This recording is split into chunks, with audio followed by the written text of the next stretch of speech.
ठीक है, लिखो फॉर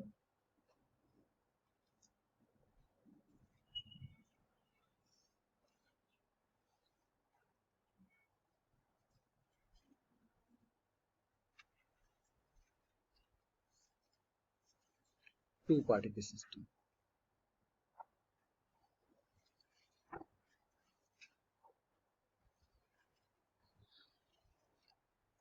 ओके, कैसे निकालें टू पार्टिकल सिस्टम का? तो दो पार्टिकल ले लेते हैं। मान लो एक यहाँ पे छोटा सा ये पार्टिकल है और दूसरा पार्टिकल यहाँ पे रखा हुआ है। ओके, और एक्सिस को इस तरह से ले लो। Suppose this is the axis जिसके अबाउट हमें निकालना है। मासेस के बीच की जो डिस्टेंस है वो कुछ ले लेते हैं। क्या ले लें, डी ले लें या ले लें, बताओ? डी, चलिए, तो डी डिस्टेंस हमने ये ले लिया और पार्टिकल जो है इस तरह से रखे हुए हैं। तो पहले वाले पार्टिकल की डिस्टेंस एक्स से ये वाली है, इसके मास को m1 कह लो और इस डिस्टेंस को r1 कह लो। दूसरे वाले पार्टिकल के मास को m2 कह लो और करस्पॉन्डिंग डिस्टेंस r2। तो नेचुरली दोनों का अलग अलग निकाल लो और ऐड कर दो। तो इस वाले पॉइंट के अबाउट मान लो हम निकाल रहे हैं ए और बी, ये रखा हुआ। तो क्या आएगा मोमेंट ऑफ इनर्शिया, बोलिए?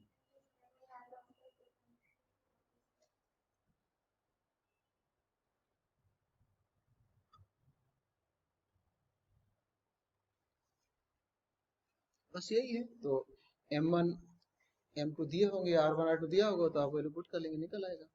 ठीक है ना ये? बट हमारे लिए एक बड़ा इंपॉर्टेंट केस होता है और ये क्वेश्चन भी आया था। मैं क्वेश्चन भी आपको दिखाता हूँ करने से पहले। एक लाइट रॉड जिसकी लेंथ l, इसके एंड पर दो मास m1 m2 है। It is attach to its two ends. तो moment of inertia of the system about an axis perpendicular to the rod and passing through centre of mass. यही case तो है। Light rod है, दोनों मास को जोड़ने के लिए एक लाइट रॉड लगा दी, लेकिन उसका मास तो है नहीं, मास इन्हीं पार्टिकल के ही है जो एंड पर रखे हैं। तो इस रॉड की जो लेंथ होगी, मतलब ये जो डिस्टेंस हमने ली है, इस डिस्टेंस के परपेंडिकुलर इस एक्सिस के अबाउट निकालना है। तो ऐसे तो निकालोगे, लेकिन अगर ये एक्सिस पास हो रहा है कहां से, सेंटर ऑफ मास से, तो फिर r1 r2 की वैल्यू हमें पता होती है, वो रख दो और फिर देखो कोई ऑप्शन मिल जाएगा इसमें से। करें, बताओ, बोलो, याद करो r1 क्या होता है, मैं आपको याद लगवाता हूँ। r1 निकालेंगे तो न्यूमरेटर में m2 आएगा या m1? m2 आता है, नीचे आता है दोनों का सम इंटू टी, और r2 निकालते हैं तो m2 की जगह क्या आ जाएगा, m1। तो रख दो, करो वैल्यू पुट कर लो।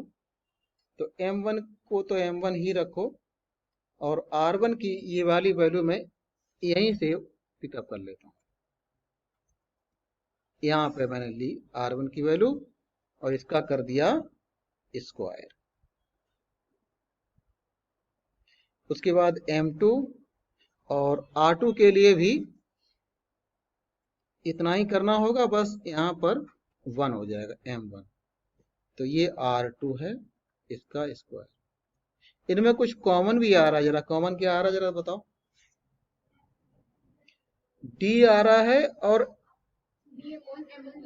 इनफैक्ट मैं m1 और m2 ये प्रोडक्ट कॉमन लूं और डिनोमिनेटर में लिख दूं m1 प्लस m2 ओवरऑल, तो मुझे मिल जाएगा। ऐसा करके देखो ना, यहाँ पे m1 है ना और इसमें m2 का स्क्वायर है, तो कॉमन ले सकते ना, m2 बच भी रहेगा, है ना।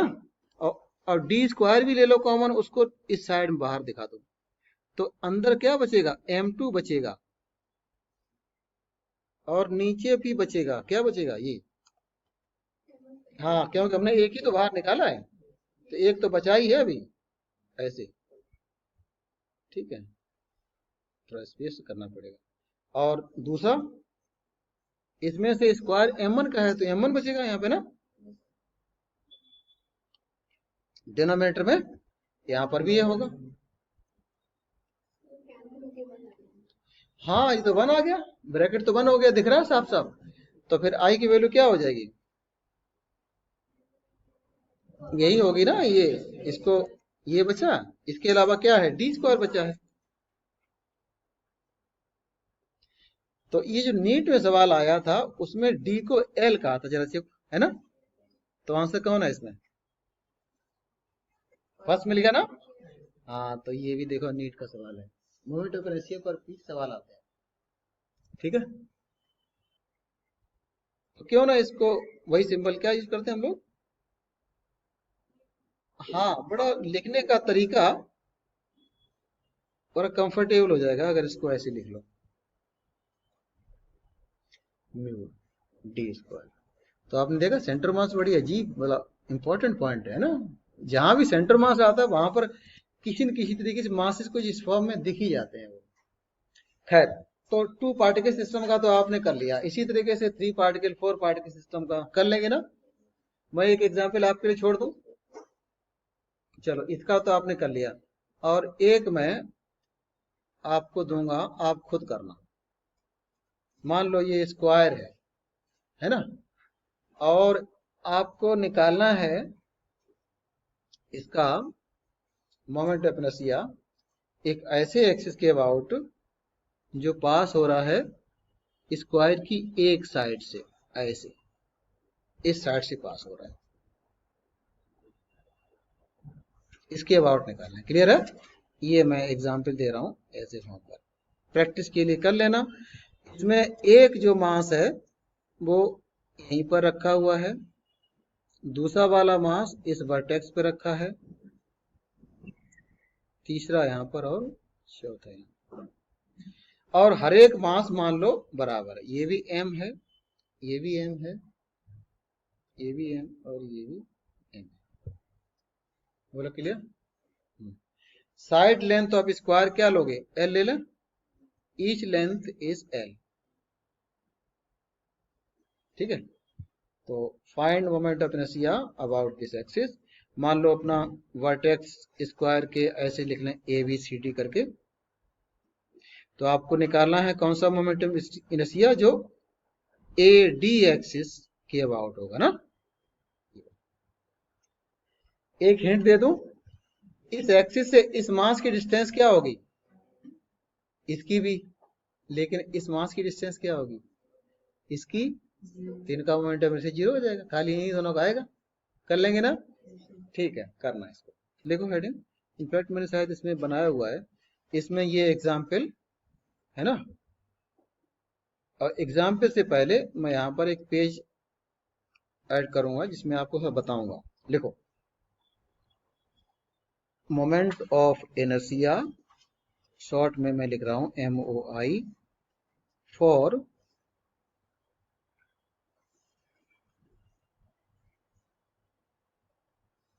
कंटिन्यूअस मास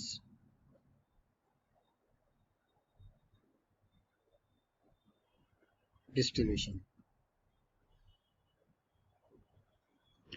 मतलब किसी रिजिड बॉडी का करना है, बस रिजिड बॉडी का निकालना है। तो इसका देखो क्या तरीका होता है, जनरल में बताऊं, मान लो कोई रिजिड बॉडी किसी भी शेप की है, ऐसे करके है, और आपको निकालना है मोमेंट ऑफ इनर्शिया मान लो इस एक्सिस के अबाउट। तो आप क्या करेंगे, इसमें कोई एक पार्टिकल लो, यहाँ पर इस पार्टिकल लो, और उसके मास को हम क्या कहेंगे, dm, और इसकी जो डिस्टेंस है वो ले लो यहां से एक्सिस रोटेशन से, इसे r या x जो भी है ये कह लो। तो इतने मास के लिए इसका मोमेंट ऑफ इनर्शिया जो होगा वो dm इंटू r स्क्वायर, ये हो जाएगा। अब इस तरह से जितने भी dm हैं सभी का सम कर लो, तो समेशन यहाँ पे करते हैं with the help of integration. तो ऐसा करके हमें मोमेंट ऑफ इनर्शिया इस एक्सिस के अबाउट मिल जाता है। तो इस प्रोसेस में सबसे इंपॉर्टेंट पॉइंट ये होता है हाउ टू सिलेक्ट डीएम। इस एलिमेंट को सिलेक्ट करना अगर आपको आ गया तो इंटीग्रेशन का तो फॉर्मूला ही पता होता है, लगा लेंगे, आ जाएगा। ठीक है, एक एग्जाम्पल दूं। एक एग्जाम्पल मैंने अगले पेज पे आपके लिए लिया हुआ है। ठीक है, देखो इसमें थोड़ा सा ही आप नोट कर पाएंगे, जगह जगह एक आध जगह, ज्यादातर मौका कम मिलेगा नोट करने का। लेकिन आप बाद में देखो, मैं भी घर पे बहुत टाइम देता हूँ, ठीक है ना। आजकल आपसे ज्यादा मैं पढ़ाई कर रहा हूँ आप लोगों के लिए, तो घर पे अपने नोट्स पूरे करना, ठीक है ना, लिख के। तो यहाँ जैसे रॉड है ना, यहाँ पर हम किसका एग्जाम्पल निकाल रहे हैं, एक थिन रॉड, और इस एक एंड के बाद रॉड का ये एक एंड है, इस एंड से पास होने वाला परपेंडिकुलर एक्सिस, इसके अबाउट निकालना है मोमेंट। तरीका क्या है, रॉड की मास और लेंथ दी हुई होगी, तो इसमें हम यहाँ पर एलिमेंट लिया, रॉड की लेंथ है तो हमने स्मॉल लेंथ ले ली, लेंथ का स्मॉल लेंथ को क्या बोल दिया, dx, इतनी लेंथ का मास उसको dm बोल दिया, और फिर dm ऐसे निकालेंगे, मास per unit length into dx। आपको मास दिया होगा ना रॉड का, जब मास दिया है, टोटल मास दिया है, लेंथ दी हुई है, तो आप क्या करो कि मास पर यूनिट लेंथ निकाल लो इस तरीके से।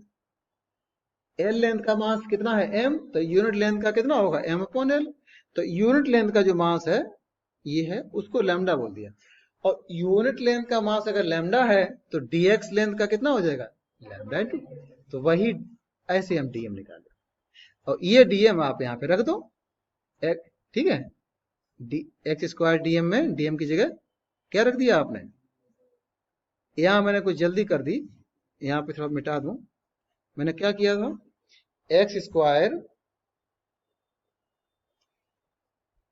लैम्डा इंटू डी एक्स, अब ठीक है ना, ऐसे करके है। तो ये जो है आपका डीएम की जगह हमने यहाँ पे रख दिया।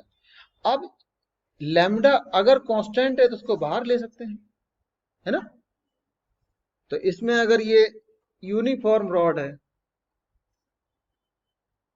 अगर ये रॉड यूनिफॉर्म है तो मास पर यूनिट लेंथ कांस्टेंट होगा लैम्डा, तो ऐसे केस में लैम्डा को बाहर निकाल लेंगे, निकाल लिया, और उसकी वैल्यू भी क्या रख दी m/, और उसके बाद इंटीग्रेशन कर लिया। और लिमिट कैसे लगाते हैं, ये जो डीएम अगर आप यहाँ तो जनरल वे में यहाँ पे ले लिया था, सभी लेंगे पूरी रॉड में डीएम लेंगे ना, तो पहला डीएम यहाँ पे ले हो गए तो उसकी डिस्टेंस यहाँ से 0 होगी, अगला डीएम यहाँ पे है तो डिस्टेंस ज्यादा होगी, फिर डीएम बढ़ती जाएगी, लास्ट वाला यहाँ पे मिलेगा तो उसकी डिस्टेंस एल होगी ना, तो लिमिट क्या होगी, एक्स की वैल्यू क्या होगी, 0 से लेकर लेंथ ऑफ रॉड तक जाएगी, ऐसे कर लिया। उसके बाद में एक्स स्क्वायर, यहाँ पे जो एक स्टेप यहाँ पर छोड़ दिया है वो मैं लिख दूं कि लैम्डा को तो निकाला है बाहर, और अंदर एक्स स्क्वायर dx रह गया, और फिर ये, उसके बाद ये इंटीग्रेशन की पूरी प्रोसेस कर ली, तो लैम्डा की वैल्यू ये पुट कर दी, और एक्स स्क्वायर का आपको जानते हैं x³/3 हो जाएगा, और लिमिट डालोगे तो l³/3 आएगा, तो l³ में एक l कट गया तो l स्क्वायर रह गया, तो 1/3 ml स्क्वायर ऐसे आ जाता है। ठीक है, ये रिजल्ट आप याद रखेंगे, ठीक है। कोई भी अगर रॉड, थिन रॉड जब भी लोगे तो उस थिन रॉड का किसी एक एंड के अबाउट जब भी आप निकाला करोगे मोमेंट ऑफ इनर्शिया, इनफैक्ट आप नहीं निकाला करेंगे, एक बार निकालिए पर्याप्त, तो क्या आएगा इसका, ये हमेशा आप याद रखेंगे आगे से, क्योंकि न्यूमेरिकल क्वेश्चन करते समय इसमें हम यूज करेंगे। इसमें क्या गिवन है कि linear mass density lambda varies from end O of the rod as lambda equal to alpha x, alpha यहाँ पे कांस्टेंट है, ठीक, एक्स डिस्टेंस है उस एंड से, ओ से, तो moment of inertia about the axis passing through the end O क्या होगा, ठीक है ना, ओ से जाने वाला ई एक्सिस, इसके अबाउट निकालना है मोमेंट ऑफ इनर्शिया। तो इतना प्रोसेस तो वही है जो शुरुआत में किया था ना, यहां तक का वही है, यहां तक का भी वही है, बस लैम्डा को यहां पर बाहर नहीं निकाल पाएंगे। लैम्डा की वैल्यू क्या रख दी, ये। अब अल्फा कांस्टेंट है वो बाहर निकलेगा, तो निकाल लिया, तो अंदर यहाँ पे एक्स क्यूब हो गया। इसका करेंगे इंटीग्रेशन तो एक्स पावर 4/4, लिमिट रखोगे तो एल पावर 4/4। ये कोई स्टैंडर्ड रिजल्ट नहीं, ये तो क्वेश्चन में दे दिया था कि लैम्डा अगर ऐसे वेरी कर तो क्या होगा, एक पर्टिकुलर क्वेश्चन है, बट पीछे यूनिफॉर्म रॉड वाला ये स्टैंडर्ड रिजल्ट है। अक्सर यूनिफॉर्म रॉड दी होती है तो ये आप याद रखेंगे। ये तो यहाँ पे लैम्डा और भी किसी दूसरे तरीके से वेरी करा दोगे तो यहाँ पे और कुछ वैल्यू आ जाएगी। क्लियर है?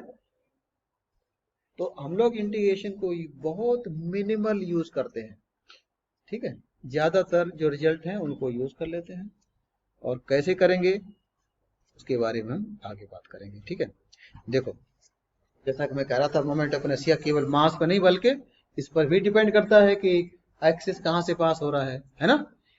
तो इसलिए गिवन बॉडी का मोमेंट ऑफ इनर्शिया अलग अलग आएगा, तो कैसे निकालेंगे अलग अलग एक्सिस के अबाउट, है ना। उसको हर एक को याद करना तो मुश्किल है, तो उसके लिए दो इंपॉर्टेंट थ्योरम हैं जिनको हम यूज कर लेते हैं किसी भी एक्सिस के अबाउट निकालने के लिए, और ये थ्योरम आपको आनी चाहिए। ठीक है, this should be on your finger tips. अब सिंपल है, समझना बहुत आसान है, मैं डेरिवेशन नहीं करूंगा।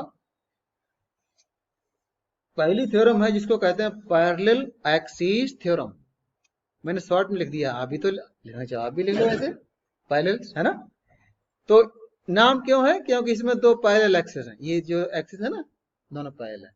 एक एक्सिस पास हो रहा है कहां से, सेंटर ऑफ मास से, तो इसके अबाउट मोमेंट ऑफ इनर्शिया होगा, उसको हम डिनोट कर लेंगे आई सी से, सी फॉर सेंटर ऑफ मास।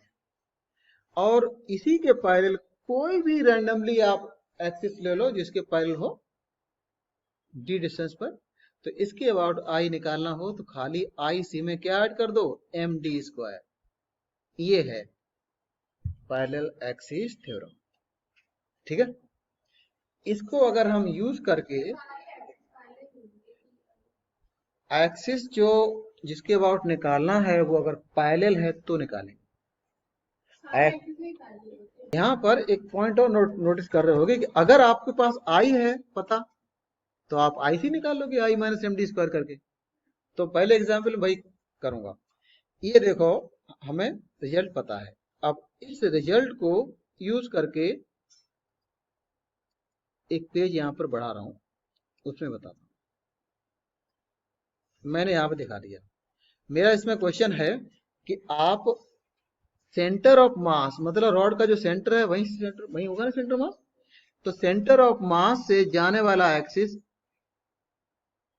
इसके अबाउट मोमेंट ऑफ इनर्शिया बताओ क्या होगा, जबकि ये तो पता ही हमें। यूज पैरेलल एक्सिस थ्योरम करो, find moment of inertia about the axis that is passing through center of the rod and is perpendicular to the length of rod। निकालें, यूज पैरेलल एक्सिस थ्योरम। वो theorem क्या कहती है कि I equal to I C plus M D square, इसमें d कितना होगा, d यही तो होगा ना, दोनों एक्सिस के बीच की डिस्टेंस, तो d कितना हो जाएगा, हाँ बिल्कुल, क्योंकि मिड पॉइंट से अपना जा रहा है एक्सिस ना, तो d को आप एल बाई, तो पुट कर लो। हमें आई सी निकालना है तो आई सी को लिख लो I minus M D square, put कर लीजिए। आई की वैल्यू भी आपको मालूम है 1/3 एम एल स्क्वायर, और d की वैल्यू है L/2 उसका स्क्वायर, तो 1/3 एम एल स्क्वायर माइनस में 1/4 एम एल स्क्वायर, कॉमन ले लें एम एल स्क्वायर को, तो यहां पर 1/3 माइनस 1/4 आएगा। बताओ जरा क्या होगा ये, हाँ एलसीएम 12 आ जाएगा, 4 माइनस 3 सीधा डायरेक्ट लिख दो, हाँ बिल्कुल 1/, तो ये भी एक अच्छा रिजल्ट है जो रॉड के सेंटर से जाने वाले एक्सिस के अबाउट मोमेंट ऑफ इनर्शिया का एक्सप्रेशन है। ये भी एक स्टैंडर्ड रिजल्ट है थिन रॉड के लिए, सेंटर से जाने वाली एक्सिस के बाद, ठीक है ना, इसको भी ध्यान रखना है। देखो जरा इसको समझो। इस थ्योरम में क्या है, एक पॉइंट याद रखने वाला ये है इंपॉर्टेंट, कि ये जो हमेशा उस बॉडी के लिए लगा अप्लाई कर पाओगे जो प्लेन बॉडी, जैसे ये नोटबुक है ना, ये मॉड्यूल प्लेन है ना, इसके लिए अप्लाई कर लेंगे, इसके लिए नहीं अप्लाई करेंगे, है ना, ये प्लेन नहीं है, ठीक है ना, इसके लिए अप्लाई कर सकते हो, ये भी एक प्लेन शीट तरह से है ना।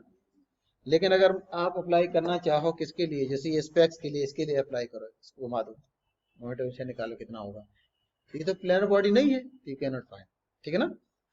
तो प्लेन बॉडी है ना, उसके लिए प्लेन बॉडीज को लैमिना भी कहते हैं, लैमिना मतलब प्लेनर बॉडीज को प्लूरल में क्या बोलेंगे, लैमिना, मेड ऑफ डिफरेंट लैमिनेशंस। तो केवल प्लेनर बॉडीज के लिए एप्लीकेबल है, ये ध्यान रखना, लेकिन ऐसी कंडीशन यहाँ पे नहीं है, ये सभी के लिए एप्लीकेबल है, कोई भी शेप हो, प्लेन हो, सॉलिड हो, चाहे जैसी हो, बट यहाँ पे कंडीशन होती है, ध्यान रहेगा ना। तो इसमें समझो जरा, लिखना बंद करो। ये मैंने एक शीट बनाई है, मान लो यही प्लेन शीट है, और ये दो लाइन है, दो एक्सिस हैं, ये लाइन और ये लाइन आपस में परपेंडिकुलर है। तो इस लाइन के अबाउट मोमेंट ऑफ इनर्शिया मान लो I1 है, और दूसरी लाइन जो इसी के परपेंडिकुलर है, ये 90 डिग्री I2 है। तो ये दोनों लाइन है या एक्सिस उसी प्लेन में है जो ये शीट का प्लेन है, ठीक है। अब तीसरा एक्सिस वो वाला लो जो इन दोनों के पॉइंट ऑफ इंटरसेक्शन जा रहा है और इस शीट के परपेंडिकुलर है, ये वाला होगा ना जो रेड कलर से दिखाया। तो इन दोनों का अगर सम कर देंगे तो इस एक्सिस के अबाउट मोमेंट ऑफ इनर्शिया आ जाता है। This is the perpendicular axis theorem. बात समझ में आई? ये है कि अगर आपसे पूछा जाए कि ये कोई एक्सिस है, इसके अबाउट बताओ क्या होगा मोमेंट ऑफ इनर्शिया, जहां पर डी डैश की वैल्यू मैं आपको दे रहा हूं, suppose D dash is Ly4, तो इस एक्सिस के about moment of inertia I dash मैंने बोला है, निकालो जरा, थोड़ी प्रैक्टिस हो जाएगी, जल्दी से निकालो तो बताओ क्या है। पायल एक्सिस थ्योरम लगा देंगे या तो ये वाला m डी डैश स्क्वायर को किस में ऐड कर देंगे, IC में, तो आपको मिल जाएगा I डैश।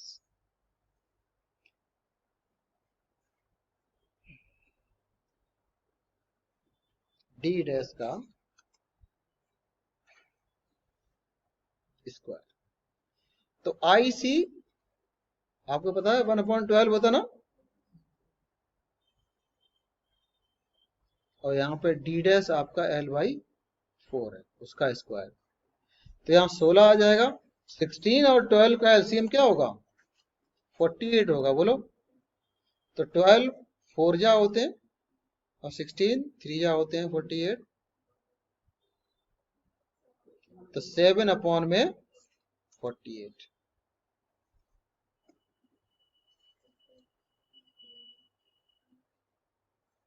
क्विकली इसी रॉड का परपेंडिकुलर एक्सिस के बाद तो आपने निकाल लिया, मतलब रॉड की लेंथ के सभी एक्सिस कैसे हैं, परपेंडिकुलर है ना। लेकिन अगर कोई एक्सिस ये वाला ले लो जो रॉड के लेंथ के अलोंग है, उसके बाद क्या आएगा, बोलो गैस करो, बोलो, 0 आएगा कि नहीं आएगा, क्योंकि रॉड का हर एक मास है ना एक्सिस पे ही रखा हुआ है, थिन रॉड है ये, इसके बाद 0 हो जाएगा, ठीक है। लेकिन अगर एक्सिस ये वाला हो जाए तो क्या कैसे निकालोगे, हमने ये रॉड ली थी ना, ये वाला एंड ओ, इस एंड को पी कहा था ना, तो इस एक्सिस के अबाउट निकाला था 1/3 करके, इस एक्सिस मिडिल से आने वाले के अबाउट 1/12, लेकिन एक्सिस तिरछा हो गया ऐसे, न तो रॉड के परपेंडिकुलर है ना पैरेलल है, तो कैसे निकाले। मान लो लेंथ के साथ थीटा एंगल बना रहा है, तो पता है क्या करेंगे, आप ये डिस्टेंस ले लो, रॉड की इफेक्टिव लेंथ L के बजाय ये ले लो जो इस एक्सिस के परपेंडिकुलर हो, बताओ, तो ये L डैश क्या होगी, L sin थीटा हो जाएगी ना, तो बस एंड के अबाउट निकालें तो 1/3 ml² ही करना है, एल की जगह एल डैश लिख लिया, ये तरीका है। यहां भी मैंने इंटीग्रेशन से बचा के निकाल लिया, आपको ध्यान रखना, इंटीग्रेशन करके ये भी आ जाएगा, बट हमने एक डिफरेंट वे में इसको निकाला है, एल डैश की वैल्यू रख दी, याद है। अब आप तो कर लेंगे किसी भी केस में,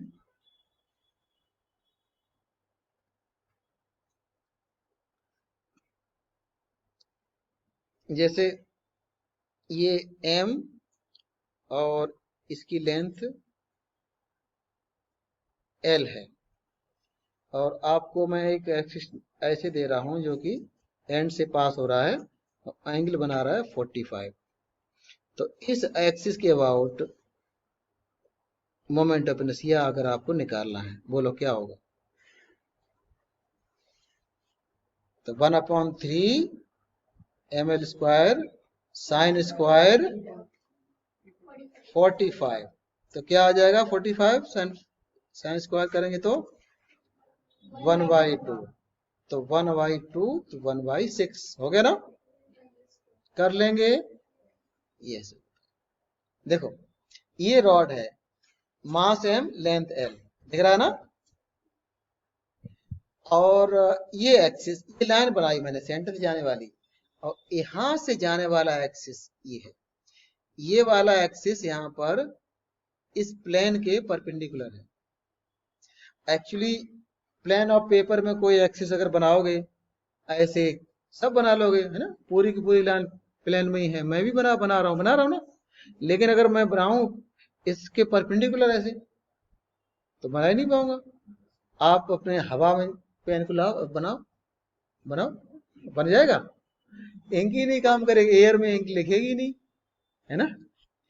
तो क्या करते, उसके तरीका निकाला, तरीका ये है कि अगर एक्सिस पेपर के परपेंडिकुलर है तो उसको ऐसे दिखा लेंगे, एक डॉट बनाया और उसके अबाउट ये सिंबल बनाया, इसका मतलब ये एक्सिस प्लेन ऑफ पेपर के परपेंडिकुलर है, तो ये एक्सिस प्लेन ऑफ पेपर के परपेंडिकुलर है, ठीक है। और ये रॉड है, बताओ इसके अबाउट क्या होगा, रॉड का सेंटर यहाँ पे, हिंट करो, आप सेंटर ऑफ मास से जाने वाला एक्सिस ले लो जो रोटेट नहीं कर रहा, करना कहाँ है, ये तो सिंबल है, ये तो सिंबल है, ये सिंबल है, जब रोटेट करेंगे तब वहां पे इंतजाम किया जाएगा, है ना, वो इंजीनियर्स का काम है, आपका काम नहीं है, वो कुछ न कुछ करेंगे, लाइट रॉड वगैरह लगाएंगे ऐसे करके तब घुमा पाएंगे ना। आपको तो बोल दिया कि इसको आप इसके एक्सिस के अबाउट ऐसे घुमाओ, तो how much rotational mass will come into picture, है ना। तो आप जो भाषा बोल रहे हैं उसके लग रहा है कि आपको इंजीनियरिंग की तैयारी करनी चाहिए, है ना, ये शुड बी इंजीनियर। चलिए कोई बात नहीं, देखो आगे, तो इसी के पैरेलल यहां से जाने वाला एक्सिस ले लो, इधर क्लियर, मतलब प्लेन ऑफ पेपर के 9 परपेंडिकुलर यहाँ पे, और ये भी प्लेन ऑफ पेपर के, तो दोनों पैरेलल हो जाएंगे आपस में, उसके बाद पैरेलल की थ्योरम लग जाएगी, और ये डिस्टेंस डी बन जाएगी जो डी है, तो क्या आएगा बताओ, इसके अबाउट तो पता ही है, वो आई सी है ना, इसके अबाउट क्या होगा, बस I C plus M D square,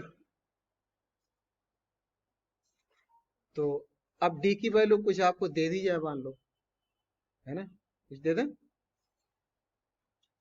let us say it is L/√3,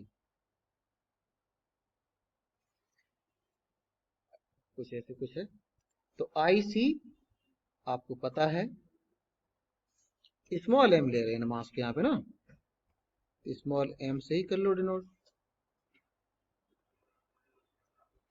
और ये है L/√3 इसका स्क्वायर, तो 1/3 और 1/12 एलसीएम लोगे क्या होगा,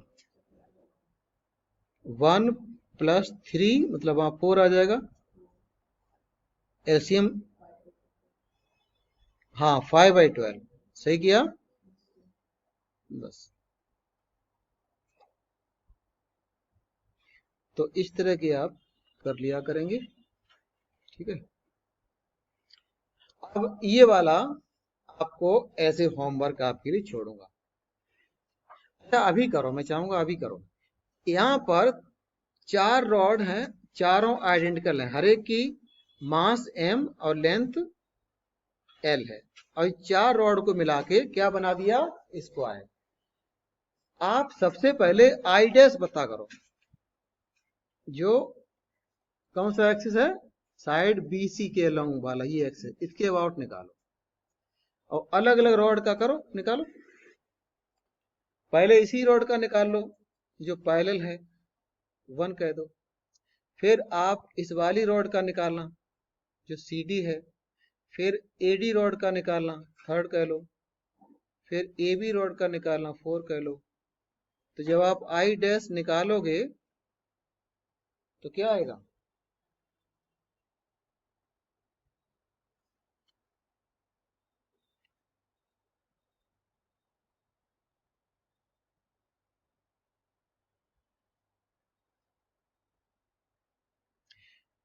I1 तो 0 हो जाएगा ना।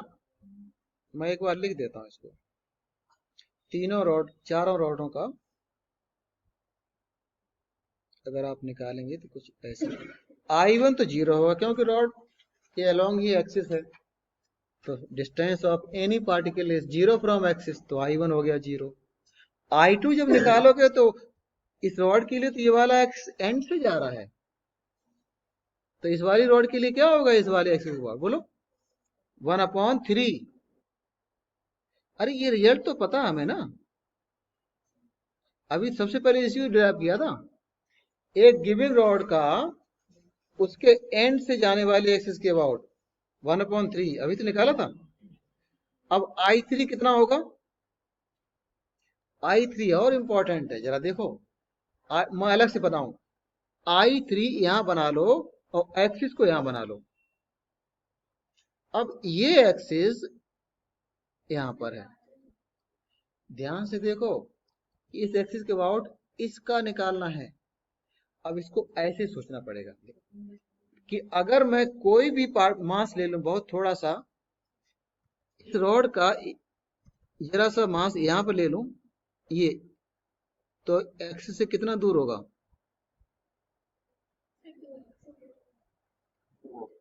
L डिस्टेंस दूर होगा रॉड की।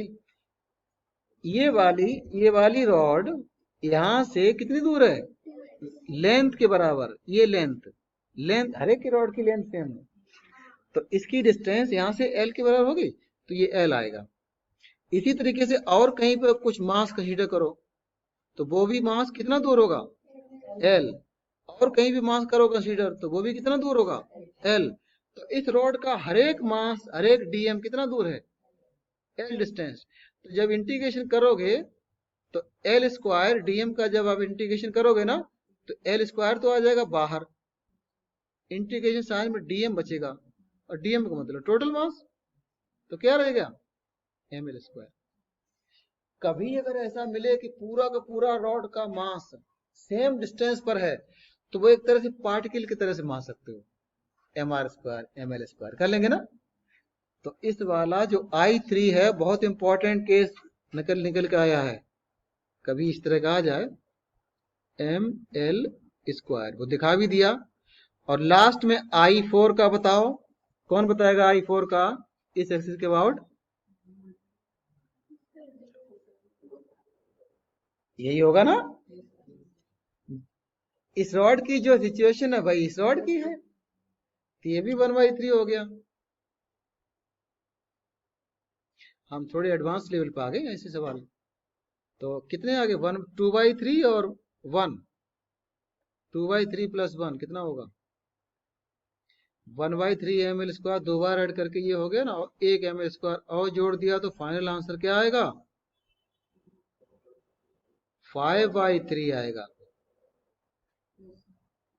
ये आइडिया आ गया, बताओ क्लियर है। ये वाला पोर्शन मैं आपके लिए छोड़ रहा हूं, बाद में फुर्सत में करना, इस वाली एक्सिस के बाहर जो मिडिल से जा रहा है। हाँ इतना बताऊंगा जरूर आपको, मिडिल में जाएगा तो ये वाली L/2 होगी, ये डिस्टेंस भी L/2 होगी, है ना, ये सब L/2 हो जाएंगी। और ये तो एल ही है, ये तो एल ही है। तो ये चीजें आपको पता है। तो अब आप ये वाला बाद में करना है, ठीक है, करेंगे ना। आगे फिर ये और दे दिया है, फिर ये दे दिया, ये हम ये कर कि अगर कभी ये इस तरह की एक रॉड है ना, और एक रॉड इस तरह की है, बोलो आपको निकालना है मोमेंट ऑफ इनर्शिया इस एक्सिस के अबाउट जो प्लेन ऑफ पेपर के परपेंडिकुलर है और यहां से पास हो रहा है। दोनों रॉड आइडेंटिकल हैं, इस रॉड का मास m और लेंथ l, इस रॉड का भी मास m और लेंथ l है ना। तो दोनों रॉड का आपको निकालना है इस एक्सिस के अबाउट, ये प्लेन ऑफ पेपर के परपेंडिकुलर, क्लियर है।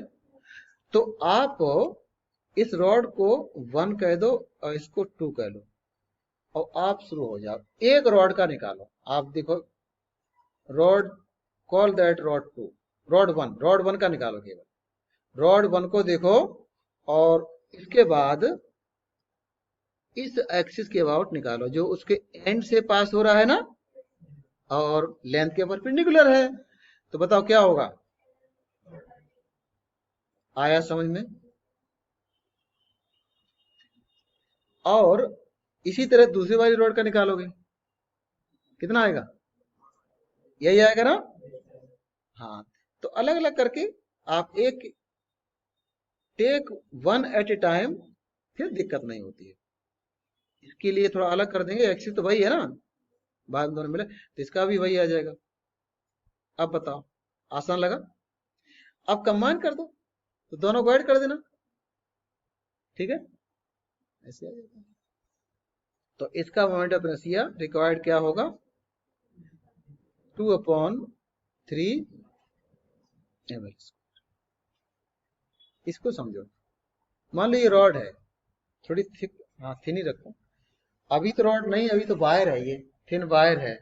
इसको अगर आप फोल्ड कर लो एक साइकिल के शेप में तो क्या बन जाएगी, रिंग बन जाएगी ना। तो कुछ ऐसी बनेगी रिंग,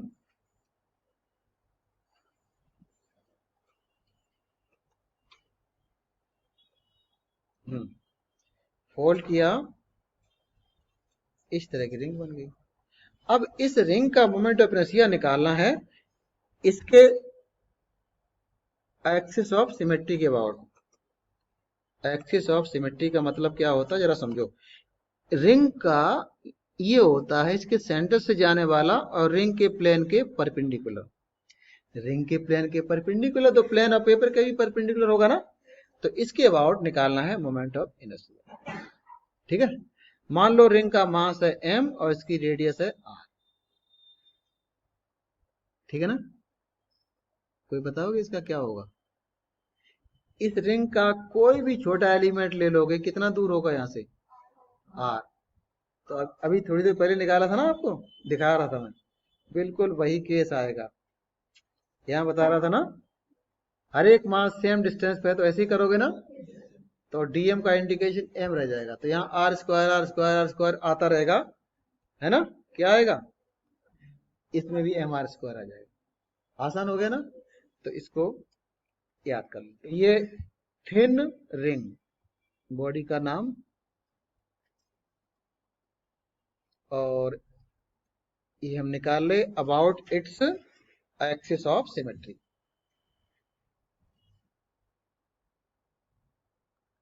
यहां में आई लिखा,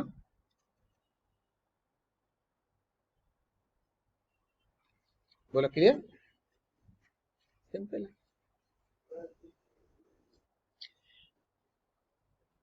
ये बात क्यों पूछते हो, थिन रिंग का निकाल ले इसलिए थिन है, क्यों रिंग थिन क्यों है। अब क्वेश्चन में जो आएगा वही तो जवाब दोगे, वहां ये थोड़ी कहोगे कि आपने ये क्वेश्चन क्यों पूछा है। एक्चुअली अगर रिंग थिन नहीं होगी तो हम ऐसा नहीं कर पाएंगे। जरा देखो, हेलो, मेरी बात सुन पा रहे हो, किस कौन, तासीन, आप पूछ रहे थे। रिंग अगर थिन नहीं होगी तो हम नहीं निकाल पाएंगे। ठीक है, बताऊं क्या समस्या आएगी?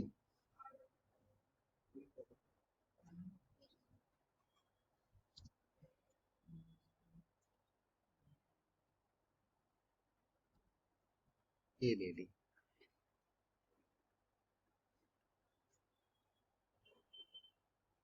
ये रिंग है ना, थोड़ी थिक कर ली, बहुत बहुत मोटे तार की रिंग बनाई है ना, दिख रही ना। अब अगर मोमेंट ऑफ इनर्शिया में इस एक्सिस के पावर जब निकालूंगा तो डिस्टेंस, ये पास वाले जो पॉइंट होंगे इनकी डिस्टेंस कुछ होगी, और जो दूर वाले पॉइंट होंगे उनकी डिस्टेंस कुछ और होगी, होगी ना। तो क्या हम ऐसे कर सकते हैं कि डीएम अंदर आ जाए और सब आर स्क्वायर बाहर आ जाए, यहाँ पे आ जाएगा क्या? नहीं आएगा। तो इसके लिए नहीं कर पाओगे, ये थिक रिंग है, इसके लिए ये अलाउ नहीं है। क्लियर है, समझ में आया Taseen? Why do we take thin ring? Thin ring के लिए ही ये आता है रिलेशन, तो ध्यान रखिए। ठीक है, ये कैसे बन गया, बड़ा अच्छा बन गया, कुछ पता नहीं क्या बना है। Very okay. अच्छा, ये तो रिंग का एक्सिस सिमेट्री। यही एक्सिस सिमेट्री अगर हम डिफरेंट वे में दिखाएं,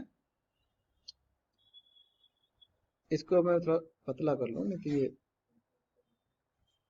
2 कर लेता हूं, चलिए। हाँ, अगर मैं ऐसे दिखाऊं, आई कैन शो, रिंग को अगर मैं ऐसे भी दिखा सकता हूं, ऐसे दिखाऊंगा तो एक्सिस को भी बना पाऊंगा यहाँ पर। हाँ, देख रहे हो ना, I can show the axis also, लेकिन यहाँ ऐसे बनाओगे तो एक्सिस नहीं बना पाओगे, बनाओगे तो आपका पेन काम नहीं करेगा हवा में। यहाँ पर एक्सिस, तो वही है, यहाँ पर पूरी रिंग देख लो तो एक्सिस नहीं देख पाओगे, यहाँ पर एक्सिस देखोगे तो रिंग पूरी नहीं दिखेगी, फिर मतलब सर्कुलर नहीं दिखेगी, वैसी दिखेगी, है ना। हाँ, तो चीज वही है, यहाँ पर एक्सिस को ऐसे बना भी सकते हो, इसका मास m, radius r, radius r तो दोनों में दिखा सकते हो, ऐसी कोई दिक्कत नहीं, यहाँ पर रेडियस r, यहाँ पर ये r हो जाएगा ना। ठीक है,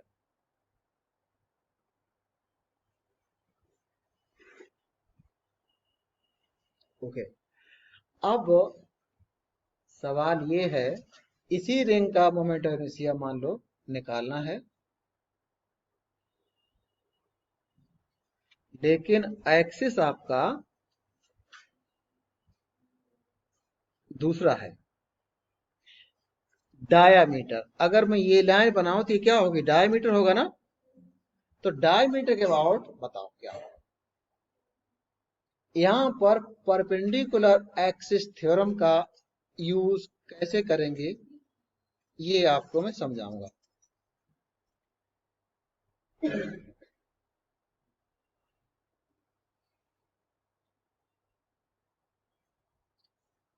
इनको सीख लो, use of perpendicular axis theorem. इसका एग्जाम्पल हम कौन सा ले रहे हैं, we will find moment of inertia of ring. अब मैं केवल लिखूंगा रिंग, मतलब होगा थिन रिंग, ठीक है, अबाउट इट्स डाया।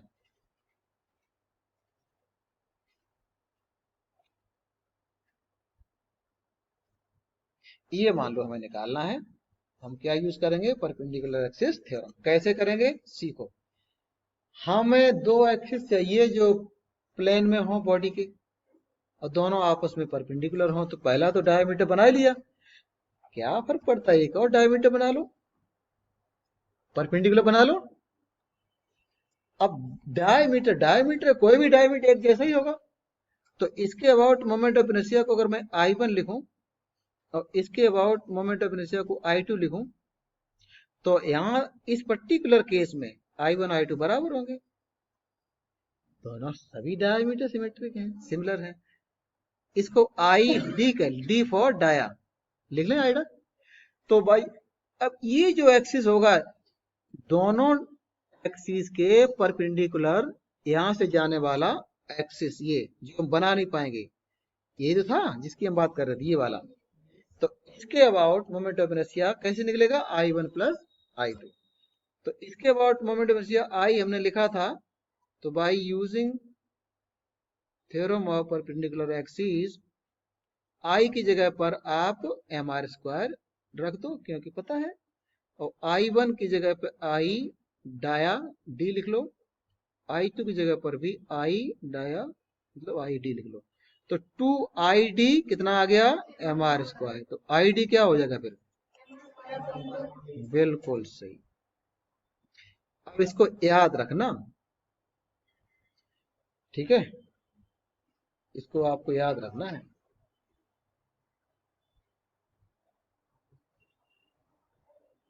हाँ, ये हमारे स्क्वायर ही है, देखो।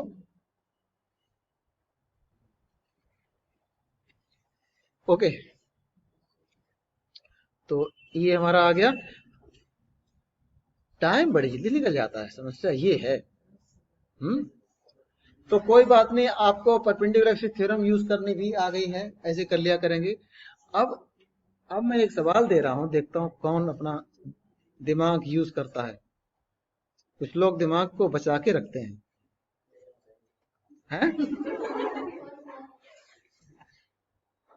आपने बचा के रखा है उसको। ये जो रेड कलर से बनाया एक्सिस, इसके अबाउट निकालो जरा। अब पहले एक्सिस थ्योरम, तो इसके साथ इसका पहले जोड़ीदार कौन लाओगे, ये वाला। और इसके अबाउट निकाल चुके हो, सेंटर ऑफ मास भी यहां पर है, तो इसके अबाउट क्या आ जाएगा, इसके अबाउट अगर मैं इसको आई टेंजेंशियल या आई डैश कह लो, है ना, तो आई डैश ये होगा I D plus M D square. D बोले तो ये यहां पे लिख दो डी को, तो ये डी आर ही है ना, तो आई डी आपके पास ये है, और ये mr² हो गया, 3/2 mr²।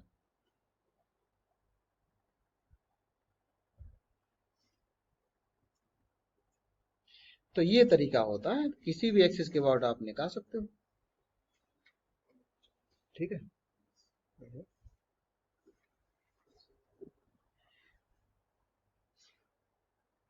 अच्छा, अब रिंग का तो हमने निकाल लिया, डाया के अबाउट निकाल लिया ना।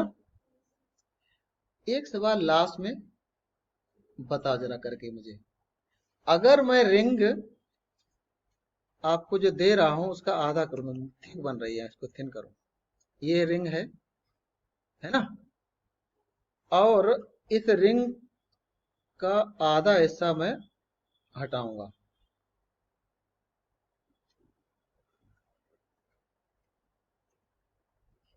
ये आधा हिस्सा लिया, ठीक है। ये जो डायमीटर है, ये वाली लाइन ओरिजिनल रिंग का डायमीटर रहा होगा ना।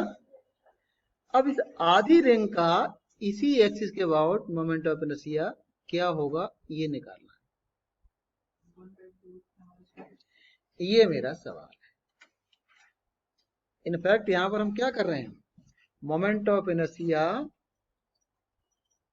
Of a part of a symmetric body,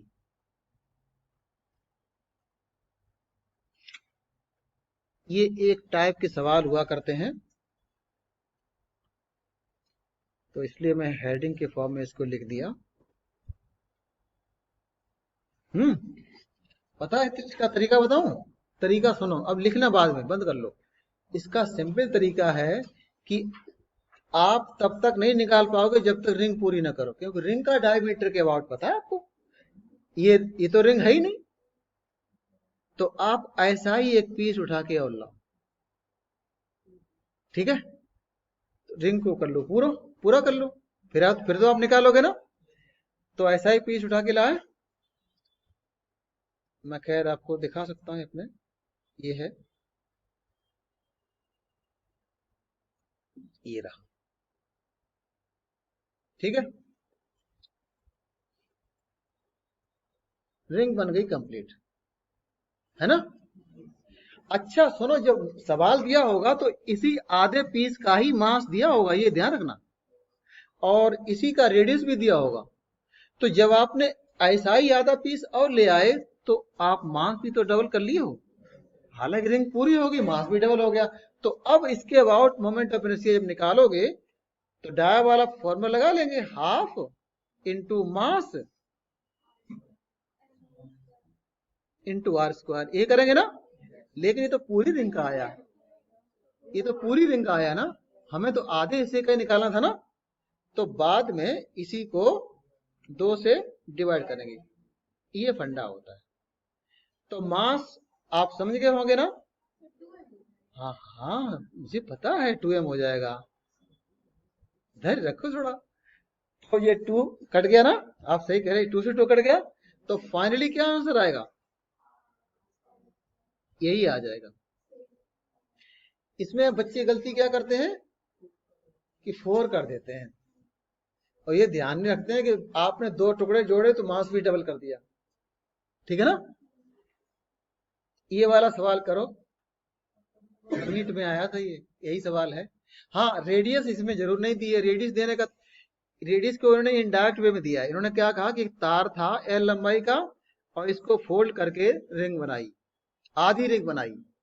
इसका मतलब आधी रिंग, रेडियस अगर आर है तो पाई आर, यहाँ पे क्या होगा एल। तो इसमें नई बात इतनी थी कि आर डायरेक्टली नहीं दिया था, आर को आप ऐसे करके निकालना था। अब बताओ क्या होगा, यही वाई वाई डैश के अबाउट निकालो। तो तब तक ये देख लेता हूँ, ये करो, आप कर ही चुके हो, हाफ एम आर स्क्वायर होगा, खाली आर की वैल्यू इसमें नई तरीके से निकालनी थी। देखो ना, लैंग्वेज पढ़ी है आपने क्वेश्चन की, कि एक वायर एल लेंथ का है, उसको फोल्ड करके आधी रिंग बनाई और वाई वाई डैश के अबाउट बताओ क्या होगा।